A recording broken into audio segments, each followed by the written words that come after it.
Hey everyone, welcome back to All Tommy Farms, and today we're going to be getting into a new video. And before we get into the video, please go on and click the thumbs up button, subscribe to the channel if you're new here. Let's go on and get into the video.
Well, good evening, everyone. Welcome back to another Wildwoods beekeeping chat.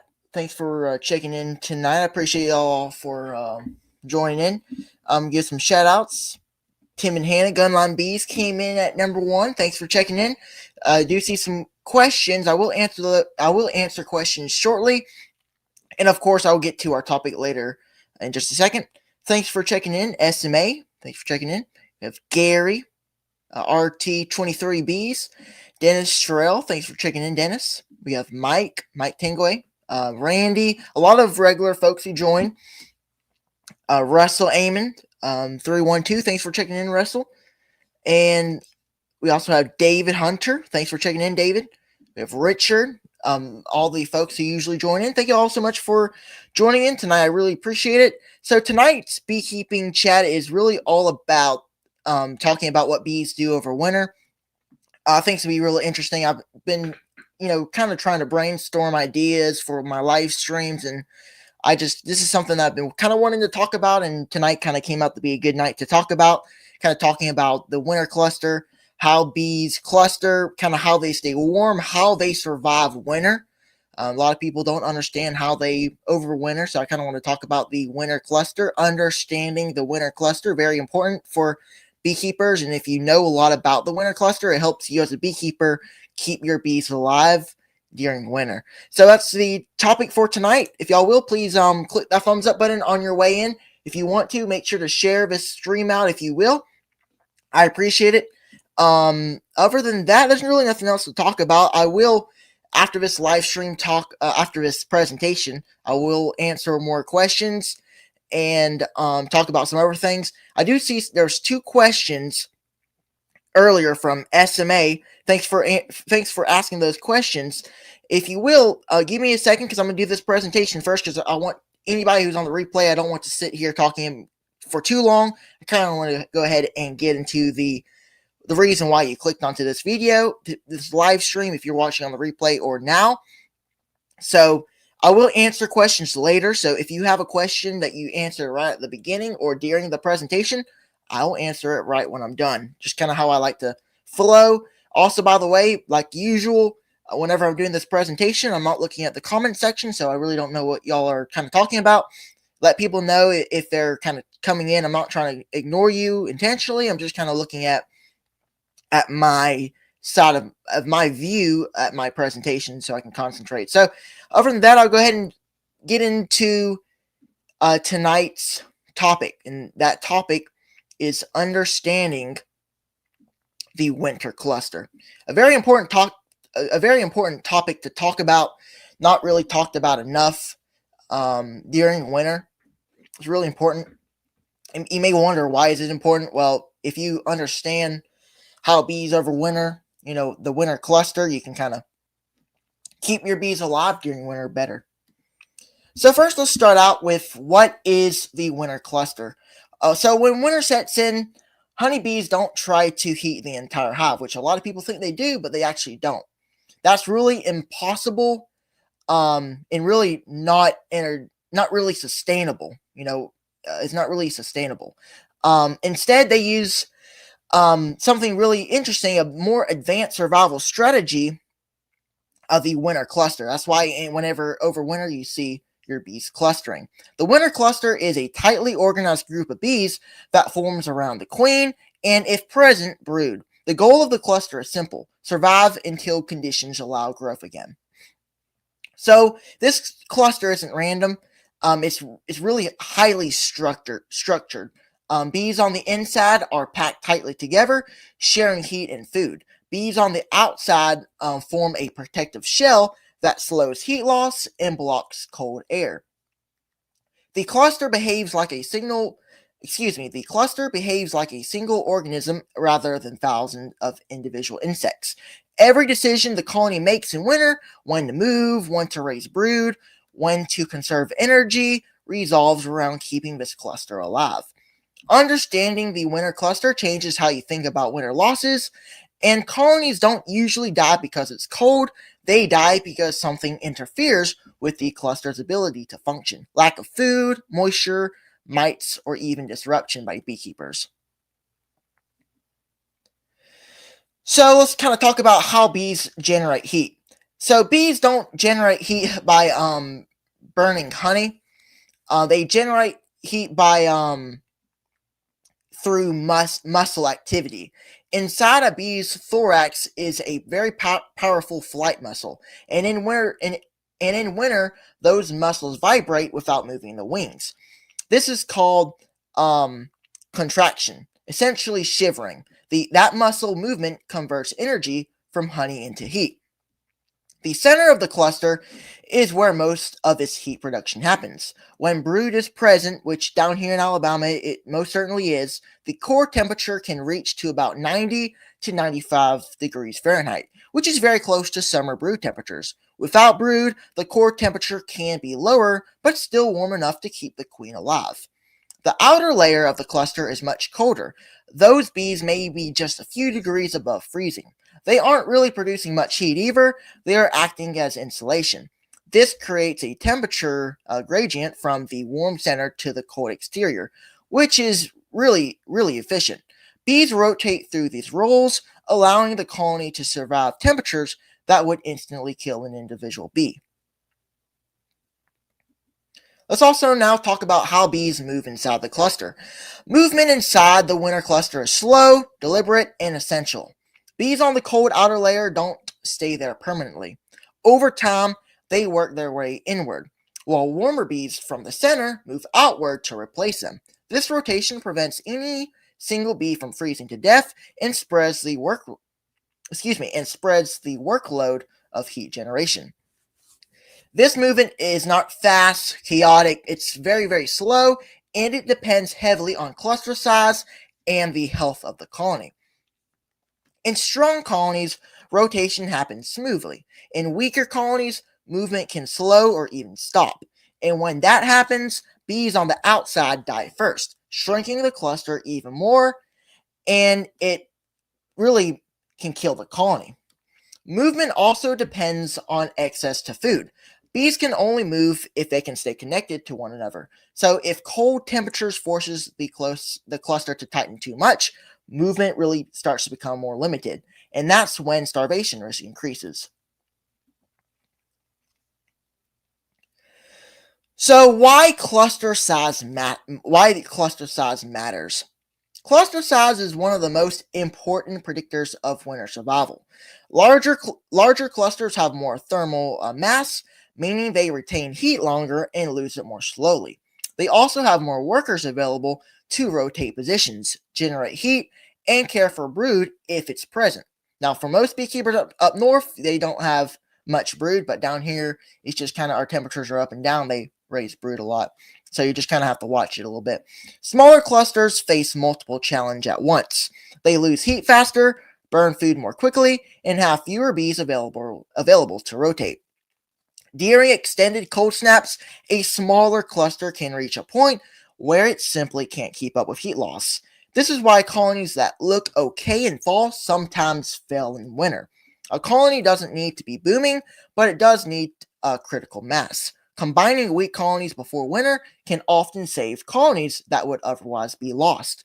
And we've kind of talked about combination, why you should combine weak colonies with strong colonies, and that's really important to save bees, because a lot of those weak colonies or small colonies, weak colonies, don't survive. How the cluster changes during winter. The winter cluster is not fixed in place. It responds constantly to temperature changes. During cold snaps, the cluster contracts into a dense, compact ball to conserve heat. During warm spells, the cluster loosens and expands, and sometimes even spreading across multiple frames. That's why I've kind of talked about it before as well. Whenever it gets colder, the cluster is more compact. Whenever it kind of warms up a little bit, it's not as compact. That's not really scientific out there. I'm sure there is something out there about it. It's just kind of me kind of watching my bees. Whenever I see my bees in warmer weather that's still cold, they're still clustered, but it's not as compact. And when it gets colder, it's just something that I kind of look at and I can kind of notice. Warm spells are important because they do allow the cluster to reposition itself toward food, but they also come with risk. Warm temperatures can trigger the queen to begin laying eggs earlier than normal. That's kind of what we've talked about. Once these up and down temperatures down here, the bees will start raising brood. And once that happens, the cluster's heat requirements increase dramatically. This expand and contract cycle is normal, but extreme temperature swings, especially common down here in the southern climates, put extra stress on the cluster and does increase food consumption. Let's talk about how brood affects the winter cluster. We all know, we've kind of been talking about it throughout this presentation, that there's a lot of times down here the bees raise brood, throughout winter. Brood changes the rules of winter survival. Adult bees can tolerate much colder temperatures than brood can. Once eggs or larvae are present, the cluster must maintain near summer temperatures in the brood area. Must stay around 90 to 97 degrees. That means more bees vibrating their muscles, more energy burn, i.e. honey. And in warm winters, brood rearing may begin far earlier than expected. Colonies often survive the coldest part of winter just fine, then starve weeks later, trying to support brood. This is why many winter losses happen in late winter rather than midwinter. The bees didn't freeze, they ran out of fuel. Again, honey. Talked about that in my recent video. I had a recent video kind of talking about 10 tips to prevent your bees from starving. We talked about the same exact thing, these up and down temperatures. Talked about bees starving, not really in the coldest temperatures early in winter, actually more late winter. Let's now talk about how bees access food in winter. So in winter, bees cannot leave the cluster to search for food, especially when it's colder. They must remain physically connected to survive. Honey is shared from bee to bee inside the cluster. The cluster typically begins lower in the hive and slowly moves upward as honey above it is consumed. If food is located on the outer frames or even separated from the cluster, bees may not be able to reach it during cold weather. This is why honey placement matters just as much as total honey stores. The bees don't need a lot of food far away. They need food close to the cluster. And that's why we talked about that before too in that video that I just mentioned just a second ago. I kind of talked about needing to keep food close. If you do emergency feeding, which we all do, you need to keep that food pretty much right on top of the cluster, not to the side, because when it's cold, the cluster doesn't move fast unless if it warms up above 65 degrees. All right, let's kind of talk about why starvation happens with food still in the hive. This is really a common thing that happens all the time. It's happened to me before. One of the most heartbreaking things a beekeeper can see is a dead colony with honey still in the hive. This happens because cold temperatures prevent the cluster from moving, kind of like we talked about earlier. Bees will not break cluster if doing so would expose them to lethal cold. And look, even if they, wander off and not connected to the cluster, they won't die instantly. That's why a lot of times out on the outside of your colony, on the lid, on the side of the hive, I've showed it on my videos before. That's why you see sometimes bees just standing still. They're not really dead, they're just kind of frozen. But if they are exposed to that type of temperature for too long, they will die. A sudden cold snap after a warm period is really dangerous for your bees. The cluster may have moved far away from food during that warm spell and then became trapped whenever the temperature dropped. So starvation in winter is often about Starvation in winter is often about access and timing, not really total food. I've seen that happen before too. That's why you also want to keep food right above the cluster. And that's really why the inconsistent temperature is really not really good for us. Look, I love warm temperatures. I'm sure everybody likes having some nice temperatures, able to go outside and feel the nice warm temperatures. But honestly, preferably for me, I would much rather it just stay cold because it just be a little bit more simpler and they wouldn't have to break cluster a lot. I'd be okay with it every couple weeks so they could go out and defecate. But other than that, I would prefer it to stay a little bit more consistent. So now I kind of want to touch on how beekeepers can accidentally disrupt the cluster. Now, when we open a hive in winter, we most times instantly release heat. The cluster then must work harder to recover that lost warmth. Even short inspections increase food consumption and stress. In winter, observation replaces inspection. Checking hive weight, watching activity on warm days, and paying attention to weather patterns provide better information with far less risk to the cluster. So with that, if you want to, it's okay to peek open your lid for a quick second. You don't need to leave it open for too long. A minute, maybe 2 minutes it's okay, but longer than that can be a little bit too much. And you also want to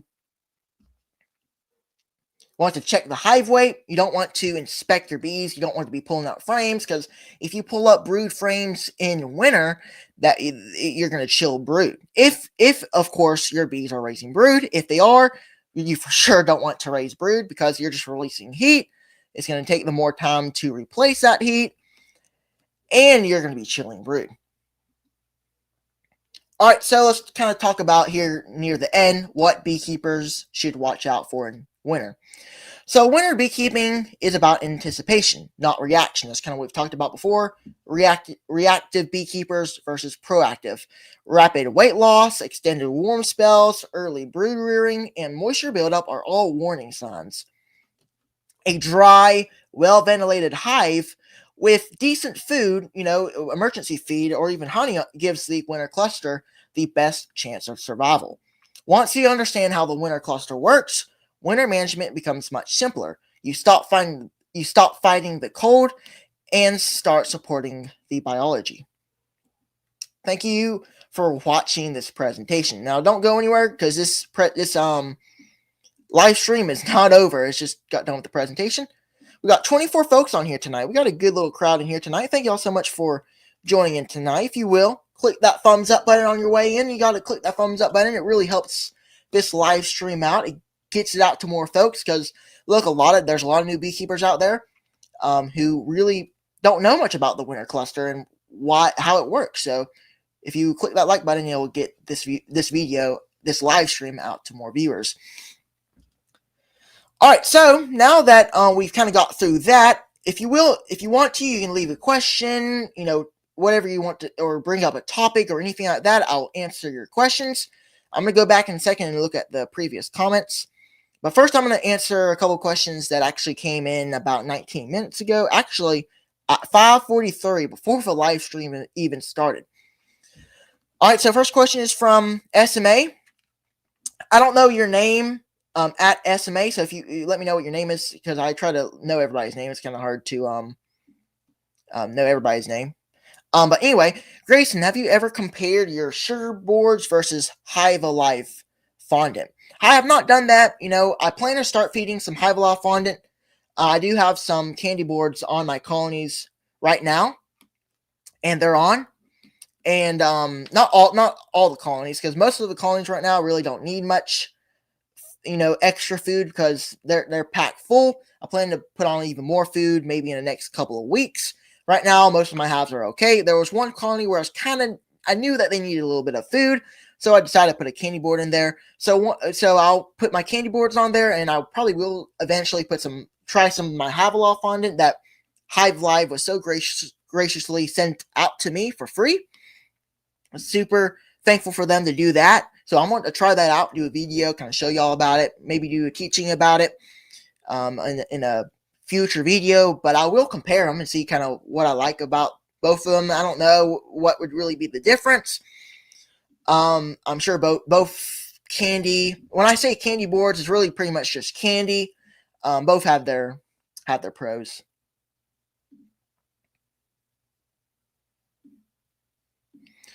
What are your thoughts on hive growth for a hive that gets almost no sun? Yeah, that's a really really good question. I've talked about sun before a lot. A lot of beekeepers talk about sun and why it's beneficial for your bees. For me in my apiary, I do get sun. I get partial sun, not full sun, because my apiary is kind of in the woods, but the sun does get through the cracks and still has some partial sun. But if you don't get no sun at all, I mean, a lot of people talk about beetles don't like the sun. So if your hives are not in the shade, you have a problem with beetles. I think that is somewhat true. I've kind of talked about that before. It's not that the bees just, the beetles just hate the sun or whatever. I think it's more to do with the soul. I think it's much more to do with the soul than the beetles not really liking the sun. I've kind of talked about that before. It's really more to do with the soul. Because if you have more damp, moist soil, the beetles much prefer that, and most times you have those type of conditions in the shade, because you don't have sun heating the ground up. But whenever you're in the sun, your hives are in the sun, your ground does dry up much quicker, and therefore doesn't really give the beetles as good of a habitat as being in the shade. That's really the big difference there.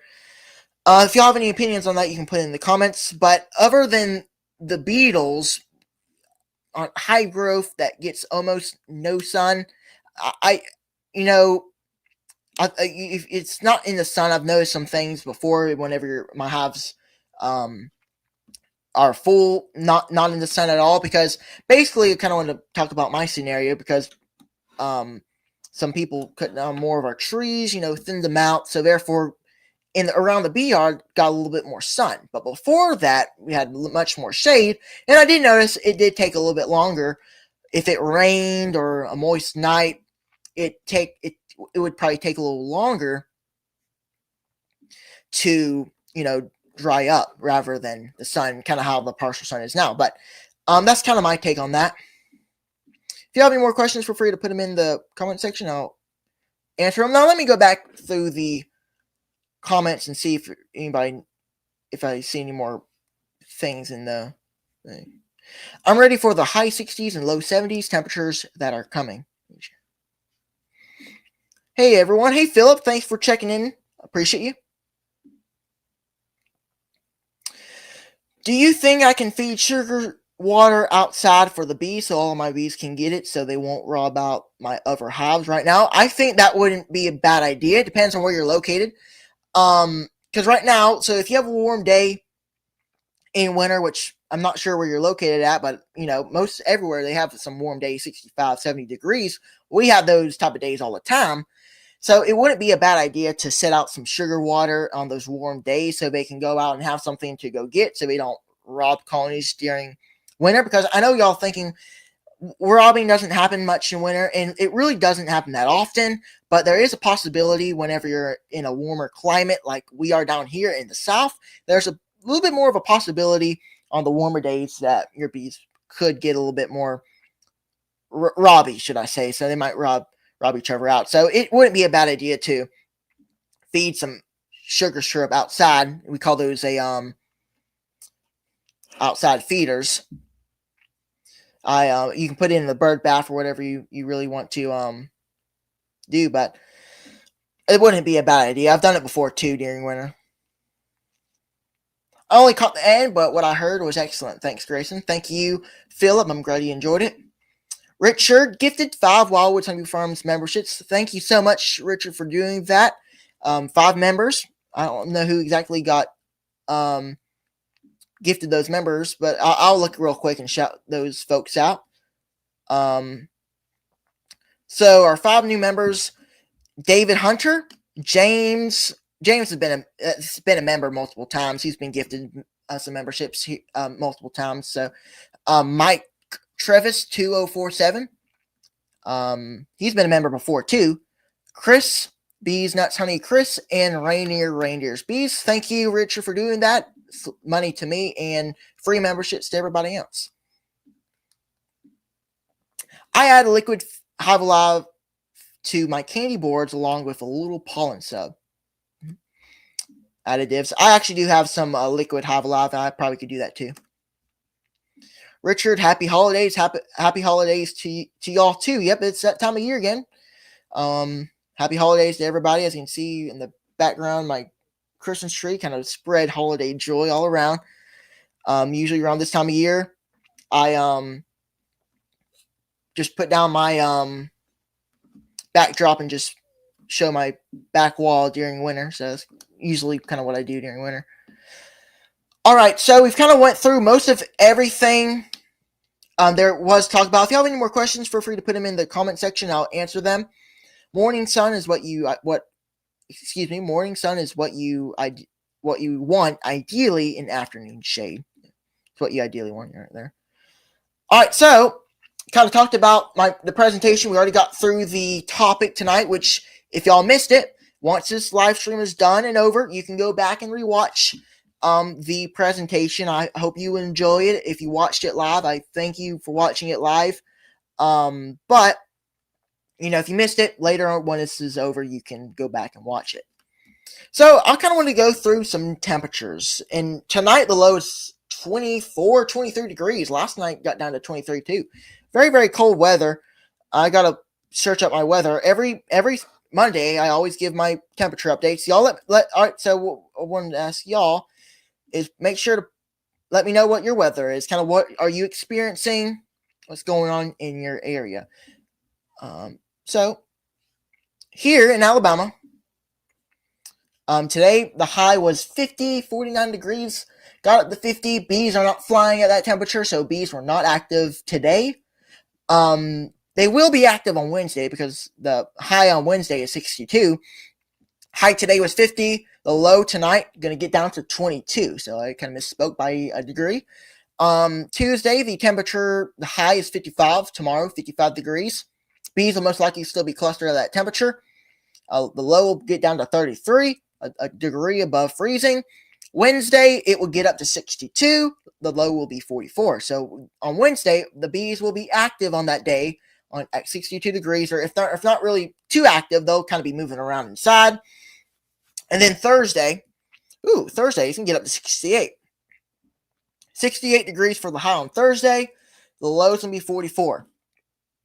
For us, that's excellent. I love warm temperatures, in winter. Can't get, we love it. But for my bees, I prefer it not to be doing this, but it's just kind of classic Alabama temperatures down here in the southeast. Friday, going to get down to 57 degrees. The low will be 35. Saturday, the high is 65, low is 46. This is a 10-day forecast. And Sunday, going to get up to 70 degrees, and the low will be 53. So that's kind of our problem. If y'all are new here, if you don't know Alabama temperatures, we have that problem where we kind of go up and down, get up to the 70s, and a lot of people are saying, there's no way y'all get up to 70s and mid 70s, low 70s. Well, we do, and it's going to get up to 70 on Sunday and get close to 70 on Thursday. So, you just kind of got to get through it, got to feed, and the bees will starve easily if we're not careful.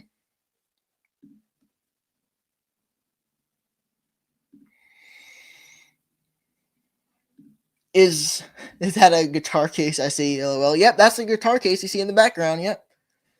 Wonder if one of y'all might catch that. Hey guys, Morris Homestead Bees, thanks for checking in. Appreciate you. If you haven't already, make sure to click that thumbs up button. Would help me out a lot. Philip Grayson, did you pull any honey this year? I did. I kind of mentioned this a couple weeks ago, I think. But since we have more folks on here tonight, a lot of y'all probably didn't hear me say that because it was on a different night. But I did do a little honey harvest this year. I was getting going, and my extractor, a little piece in it. It's called the coupling, broke, so wasn't really able to finish it off. So what I had to do was put all the frames back in the boxes and put it back out into my apiary and just say, all right, I just plan to do that next year is what my idea is. And they're just going to have that honey for overwintering. So I was able to get maybe a gallon of honey, not really a whole lot there. It just didn't really work out. The extractor broke. I wasn't able to finish it. I plan to fix the extractor during this winter.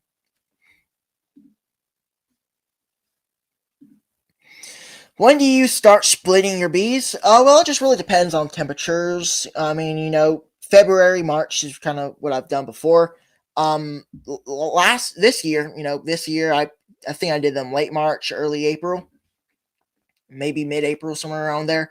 Did them a little bit more later. But there's a lot of beekeepers who do them down here in February, late February, March. I usually hold off until the bees start making swarm cells. That's what I did this year. Now I plan to do that next year because the bees know the best time. And it worked out perfectly because the way I did it was I basically just let them create their swarm cells. And I did a double deep 5-frame splits, 4 colonies out of 1.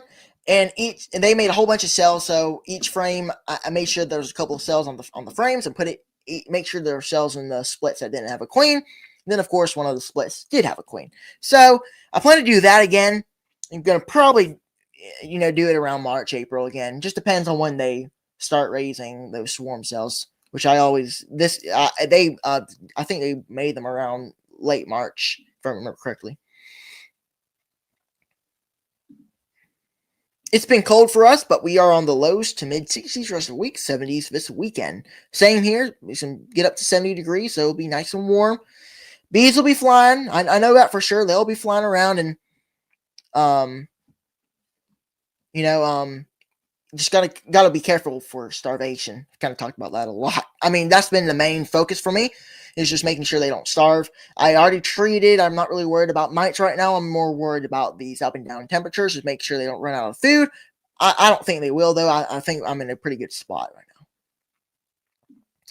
We were down to 14 last night with wind chill of 9 here in South Carolina. We will be back in the low 60s later this week. Got down to 14. Yeah, they got down last night to about 23, 22 with wind chill. I already see some of those, but it's not time here because it's winter time yet. That's too bad. Last I heard, you were planning to. Yep, you're right. Last time I was kind of talking about it, I was planning to do a extraction, but unfortunately, it didn't really go as planned. Some things beekeeping doesn't always go as planned, so sometimes when things don't go planned, you just kind of gotta change things up. I am a keyboard guy. Excuse me, I'm a keyboard guy, but I have probably 8 guitars too. Are you going to OAV this winter? I don't do oxalic acid. I don't. I've never used oxalic acid before. I'm not really like expertise on it. I eventually do want to try it out. Vaporizer. I've talked with a lot of beekeepers before who have tremendous success with OA. Whether it be the dribble method or vaporizer method, whatever method they've had a good experience with it. I do want to try it out sometime. in the next couple of years. But right now, I don't really do that. I don't really treat during winter. But either way, at least for me, I think OAV would be successful. I think it would work. But at the same time, it's kind of hard to, get it perfect. We do sometimes have problems with brood because they do brood all year long down here. If you have any questions, feel free to put them in the chat. I'll answer them. Make sure I don't miss anything else. Hey, y'all, just joining. Featherflower 7102. Thanks for checking in. I appreciate it.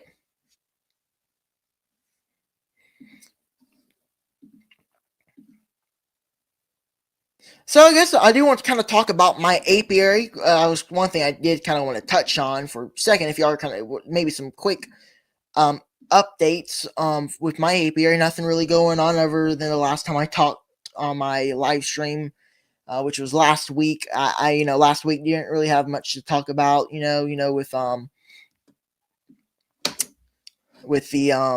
what's going on here.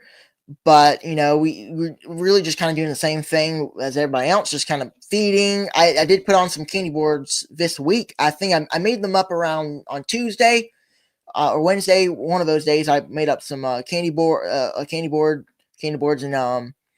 put them on the colonies. Plan to make some more and put some on the colonies, just kind of just in case. Emergency feed. That's kind of really all that's going on. I'm gonna try to put on some Hive Alive fondant, see what I can do there.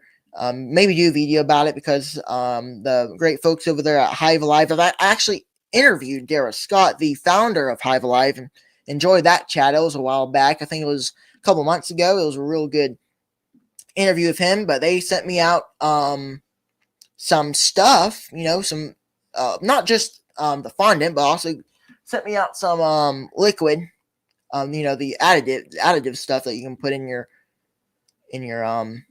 in sugar syrup and even your candy boards, which I plan to try that out as well. Yep, that one I streamed that one on August 18th, which was a couple months ago. It was a real good one. But they sent me out some stuff. I plan to try it out. The fondant. They also, I think they sent me some pollen patties too, so I can try those out as well. There's not really anything else going on. Like I kind of was talking about earlier, that 1 gallon of honey I got, I really didn't get much out of that extraction. I did that. I think I did it around like September, or maybe even maybe it was October. Maybe is when I did it. It was still warm at that time. At the time it was real warm, and everything was going okay. And the extractor broke, so I got about 1 gallon. I plan to bottle that up soon, and sell it locally. I mean, a little bit's better than none, I would say, but nothing other than that. Nothing really going on here. Y'all can let me know what's going on in your area. Recently, a couple weeks ago, I did finish up storing excess boxes, so that's something we can talk about a little bit about storing other stuff, because last year going in winter, I didn't really put my boxes, the excess stuff with that had drawn comb. I didn't really put it up, so it got kind of damaged. So I put it up in a dry spot where it wouldn't get moisture or wet, because sometimes it does rain this time of year. You may think that it's really unusual for it to rain in December, but it rains in December, and it rained, I think, last week. So that was a point of emphasis that I wanted. That was really something I kind of wanted to do. I did that. I stored them up out of the weather, because I didn't want them to get damaged. Because I've had problems recently with rotted equipment, and that's something I really do need to throw away. A lot of the equipment that's out in the BR right now, a lot of it's kind of dirty and old and rotten, no good stuff. So I plan to, clean that up out there, get it kind of gone, because it's just kind of taking up space on the rotten stuff. And the main reason why it got rotten was because it was standing out in the weather all year long, in the rain, and in the weather during winter. And really not the top boxes, because I stacked them up real high, but the bottom boxes were just rotten, nothing but rot. But that's something I was able to do as well. Um, I have my last market on Saturday. Looking forward to getting back to beekeeping and building equipment. Yeah, that's also what I'm doing. I'm just trying to plan for next year. Still have a couple more months of winter, but before you know it, it'll be back time for spring again, and we'll be able to get ready for the next season. Plan to do splits. Plan to do what I usually do every year. But I'm thinking this winter will be good because most of my colonies, I still have 13 colonies that all have mated queens. Well, I guess I don't really for sure know if they all have mated queens because I haven't inspected them in maybe a month or two. Most likely a month because I really haven't inspected them since December. I mean, excuse me, since November. So really haven't been in them. Really no need to. But they're all still all alive. That always good to keep bees alive. It's been my goal. I think I'm going to try to come out with about 12, 11, 10, which I think I will. I think I should be able to do that pretty easily, I think. My colonies are looking pretty good. Back here, I was working on something, yep. If you have any more questions, feel free to put them in the comment section below. I appreciate y'all checking in tonight. If you click that thumbs up, it helps me out. It helps the live stream out. If you have any questions or topics, you can bring them up. Also, I kind of wanted to just kind of share some things that I usually do every single live stream, like basic stuff that y'all probably hear every live stream. If y'all have not already, make sure to subscribe to my email newsletter. I have an email newsletter. I kind of send out emails kind of letting y'all know when I'm doing my live streams, when I'm not, videos, new videos coming out, let y'all know. So you can scan that QR code and it'll take you right to the email newsletter where you can sign up. If you have not signed up already, it's free, easy, and doesn't cost at all.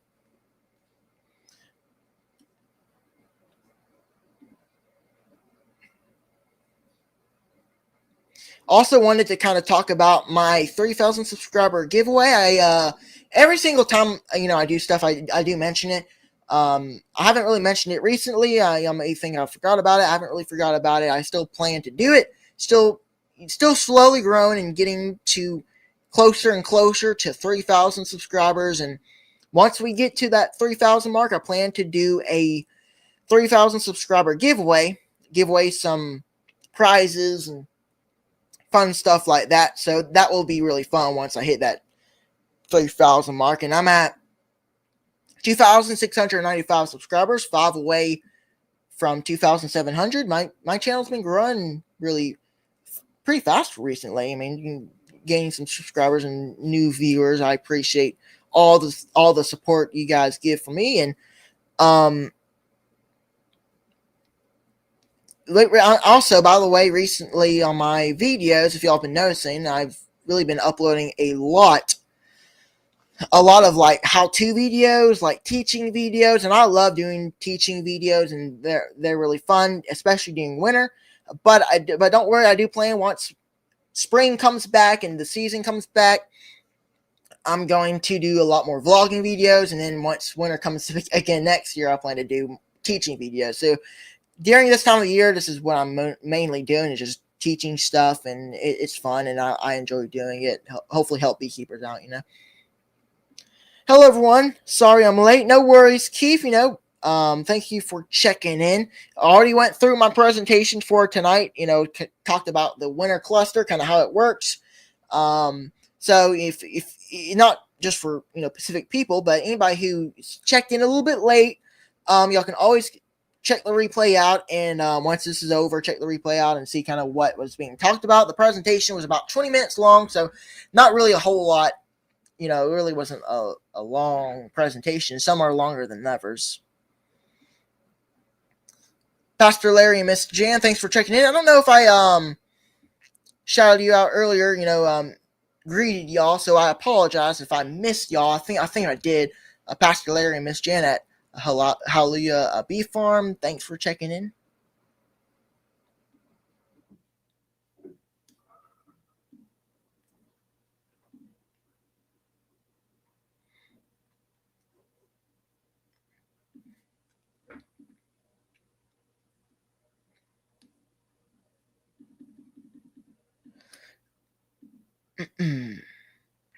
So I guess there's not really anything else to talk about. I guess not really a whole lot going on in my area. So I do have some questions for y'all if you want to put in the comment section. What's going on in y'all's area? So like, what are y'all doing right now? And what's kind of going on right now for you? Your bees. What you're planning to do. For me, I don't have really anything else to do right now except just kind of do my videos on my YouTube channel and um don't plan to inspect colonies because I can inspect colonies in winter. I've done it before. I mean, the Saturday is supposed to be up to 70 degrees. No, Sunday supposed to get up to 70 degrees. It's plenty warm enough to do inspections if you want to. I've done that before. I've done inspections during winter.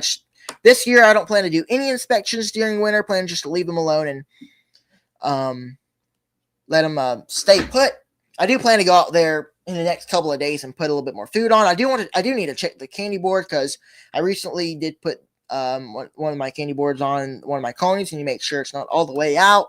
Shouldn't be. I mean, the colony should innovate it pretty fast. But look, those bees will take up those candy boards up really, really quickly. I've had a colony before eat an entire candy board in a day.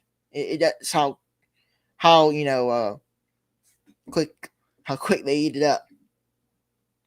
No point in risking killing your queen this time of year when she can't be replaced. That's correct. That's the main reason why I don't plan to do any more inspections. I've done them before, but I've just stopped doing them because I didn't really want to take the risk in losing a queen, because this time of year you just can't replace them. There's no drones out there. There's most big suppliers or even small suppliers, Man Lake and anybody else, they're not selling queens this time of year. So if you lose a queen, you can't get another one. So I've decided not to do any more inspections through winter. But once we get back into spring, we get drones back, plan to do a lot more inspections and get back on it. Start get ready for splits. I have not yet got ready with my equipment. I do need to do that, but I still have a little bit of time left. I'm probably going to build some equipment. I like to build equipment. I enjoy it. I will buy some equipment if needed, like frames. But actually, last year, no, I'm still thinking it's already 2026, which it will be very, very soon. But this year, going into winter, in fall actually, I ordered some frames from Premier Bee Products, and unfortunately, I ordered it right during the dearth, and I was going to try to get some more supers fooled up, but the dearth hit right when I put them on, so I just wasn't able to get anything out of them. I basically just took all those boxes off and put them back up in my storage room, just side of the house where a little dry spot. Put them in there and kind of leave them up there for a little while, and then once we get back into winter, gonna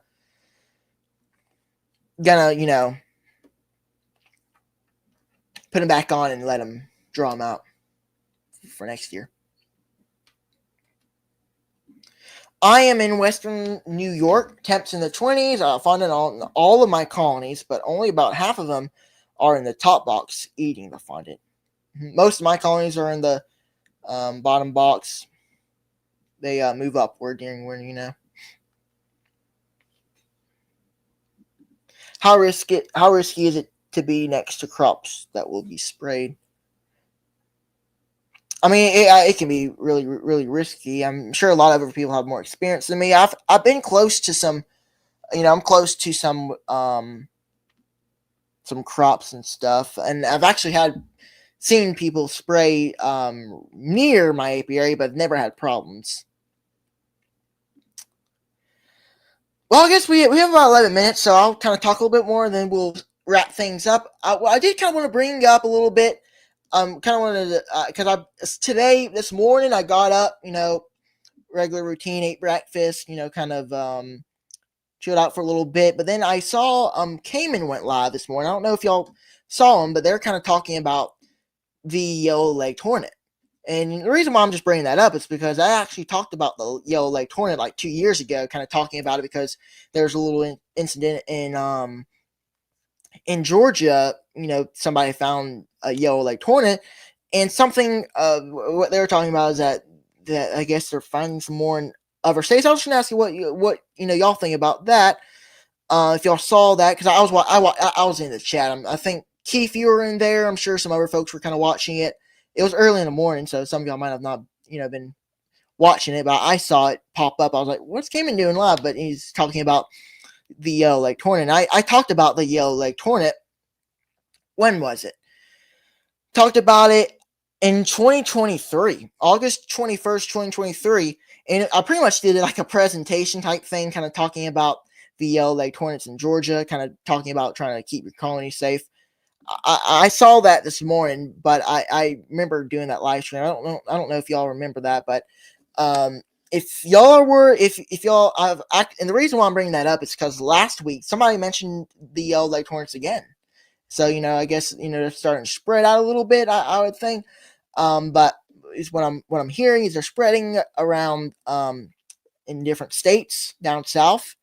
So if y'all want to go back on the channel and kind of look at, you can search up and look at that live stream if y'all are like, because I had a question about the yellow leg tortoise last week, and I kind of mentioned I had a live stream out before, kind of talking about it. So I was, it was a while back ago, but you can still go back and watch that live stream, and it kind of, you can kind of, same facts, same stuff still applies to today.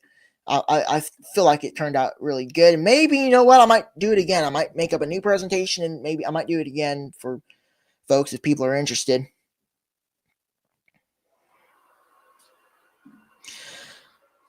I had a late swarm that is doing great, but I suspect that the hive it came from is queenless. Hey, you may be right. They just found a large yellow leg hornet nest the next county over from us in upstate South Carolina. Yep, I knew I was thinking about South Carolina because I just remember them talking about that these yellow leg tortoises have been kind of spreading around states, South Carolina, around Georgia. I've not heard anything about Alabama. If y'all let me know if y'all have heard anything about down near in Alabama and Florida. If you've heard anything, I haven't heard anything else about it. I just saw that live this morning. I thought it was pretty interesting what they're talking about, but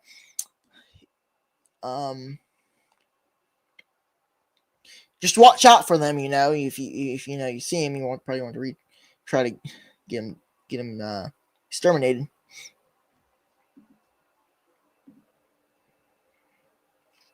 If you have any more questions, feel free to put them in the live box chat. If feel free to. I appreciate y'all being here.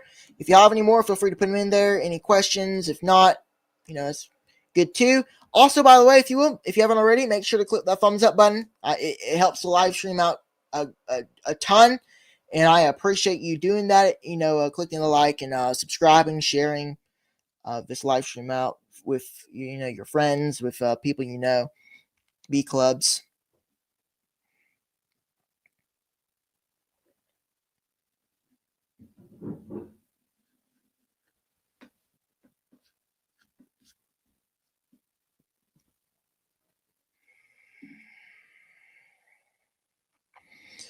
Philip, it's got me watching the trees for sure. Yep. I mean, that's one thing you can do right now is just kind of watch out.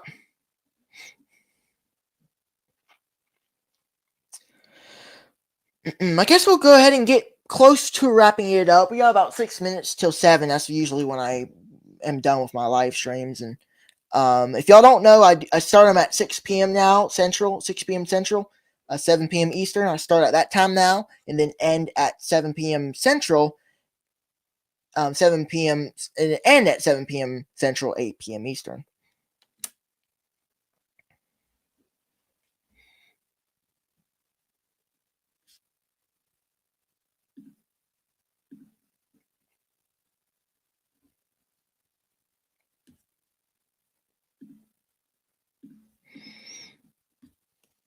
maybe you should put out some traps. If the bees are up top eating on candy boards already, there is an issue probably. Yeah, most times, the bees, especially if multiple stories, they'll be most likely they start from the bottom and then work their way up. Talked about that actually. I mean, that's kind of with this topic for today, understanding the winter cluster. They start from the bottom, they work their way up. So, that's why I mentioned earlier, if you feed fondant, you want to put it right above the cluster, because not to the side, to the sides, because when it gets cold, they are not really going to be moving much. Feel it what types of traps to use. Here, real quick, I'm gonna let me go back to my Google Slides. I still have the Google Slides from that talking. I think I did. I don't think I have it no more. I thought I did have my my presentation from a while back talking about the those hornets, but I was gonna look at it, see kind of what I was talking about. I guess it's not. I heard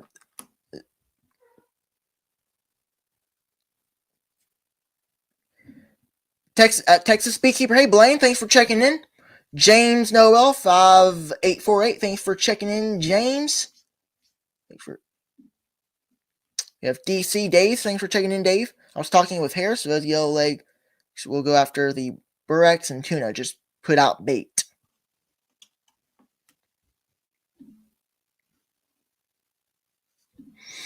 Clemson University is doing a good job responding to any sightings in the area, but I think they're spreading faster than they thought. Yeah, that's what I've been hearing, that they've been spreading pretty fast throughout the last couple of weeks, last couple of months. Keem has a video out with Dr. David Peck about the hornets. Yeah, but I was actually just kind of brought that up just recently, that I watched that this morning. It was like a little live with Dr. Peck, David Peck, Dr. David Peck, and some other folks. I watched that this morning.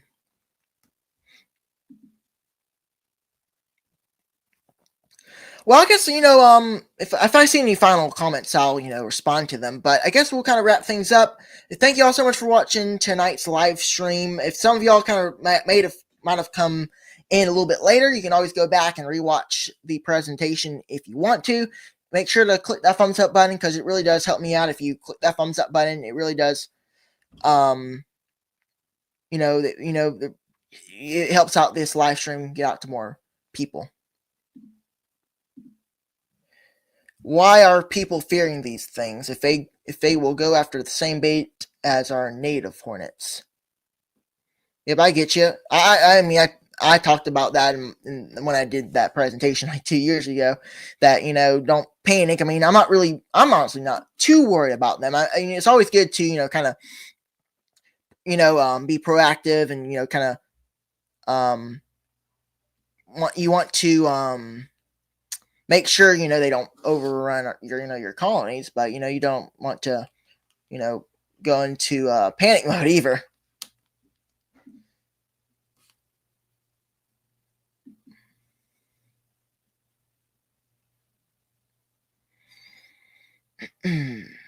Well, thank y'all so much for watching tonight's live stream. I appreciate y'all. Make sure to click that thumbs up button on your